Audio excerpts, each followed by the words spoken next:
Hey, welcome back to the channel. My name's Mitchell, and today I want to talk about a big red flag in XRP and crypto. Let's get into it.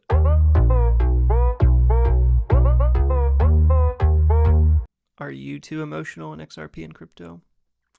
We'll see. I'm going to go through this article I saw that I thought was interesting to share. Not a knock on this person. I think it was BitLord. This came from but you guys can put as much emotion as you want into it. You can put in zero. The 101 of the financial world when you have money involved is not to tie your emotions to it. But again, your life, do whatever you want. But I thought this was interesting, something I wanted to share because I think it can be helpful. So longtime XRP bull says selling every last cent of XRP if it touches $2. This isn't a joke anymore. So I outlined some of these sentences and quotes that I thought was worth sharing. So the first one is, the decline has sparked renewed anxiety among market commentators who were initially optimistic about XRP's long-term prospects. So here's a quote. This isn't a joke anymore. Leading this wave of criticism is widely followed influencer crypto BitLord. In a tweet on Monday, he declared that if XRP returns to $2, he would sell every last cent at market value and turn the chart into a cliff. Now, does that sound like emotion to you? It does to me. In other words, he intends to sell his holdings so aggressively that it could cause a steep price drop, dragging the value even lower and exacerbating panic among other investors. So even down here, notably, BitLord claimed to have been invested in XRP for 12 years, likely since around 2013, near its initial launch. After more than a decade, he's frustrated, emotion, that the coin has never came close to the $100 mark, a price point he had hoped, right?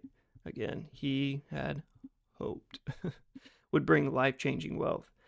BitLord expressed deep disappointment, again, emotion, that his long-term commitment to XRP has cost him valuable time and right there, emotional energy without delivering the returns he had envisioned. So again, don't know who Crypto BitLord is.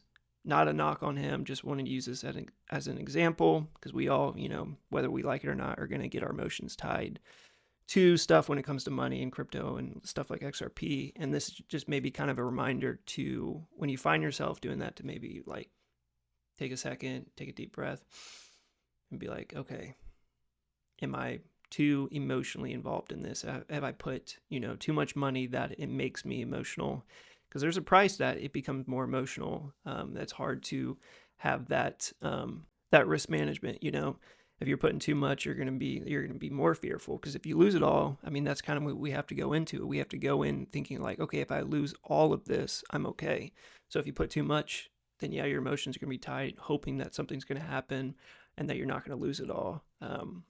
So again, not a knock on him, but wanted to use this as an example. I mean, I've for sure tied my emotions to XRP and crypto and trading and financial stuff and investing in the past, and it's not fun.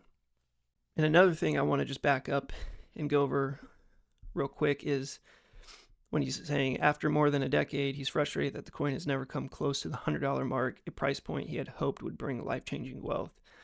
Again, what I'd say to that is we're still early in crypto. We're still early in XRP, right?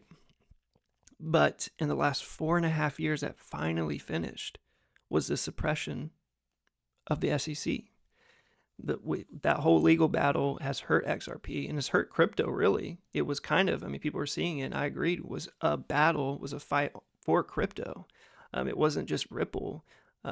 It was with what crypto stood for, and kind of Ripple was fighting that battle, if you see that, it that way or not.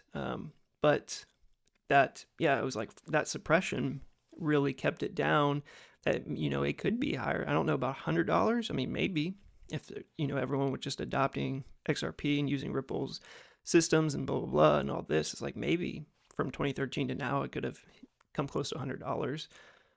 Without that, that's just speculation, of course, but I think that does play a role, and you kind of have to think of it, that's a role that was probably played, that in the last 4.5 years, we've had this SEC suppression that's now gone, and things are happening. I made a video yesterday about an XRP credit card. That hasn't happened in the last 4.5 years, and I don't think it could because of the lawsuit. But if the lawsuit wasn't there, it probably would have came out, years ago, maybe. Again, this is all speculation, but it's hard to use this as something that you get frustrated with because we have these things that we're suppressing, Ripple and XRP and crypto and administration and lawsuits and this, that, and the other and stuff. And we're still new. And you might think 12 years is a long time. It's really not that long time, a long time in financial world and the economy and just life in general, really, when you look at it, you're like 12 years, dang, that goes by pretty fast. So just a interesting, fun, kind of silly video I wanted to share is, are you too emotional? Have you put too much money in? Do you not have a plan? Are you just out here leveraging longs or shorts or whatever outside of your means? Because if you are, you might want to, again, take a step back, take a deep breath, and think of what you're really doing and maybe have a plan.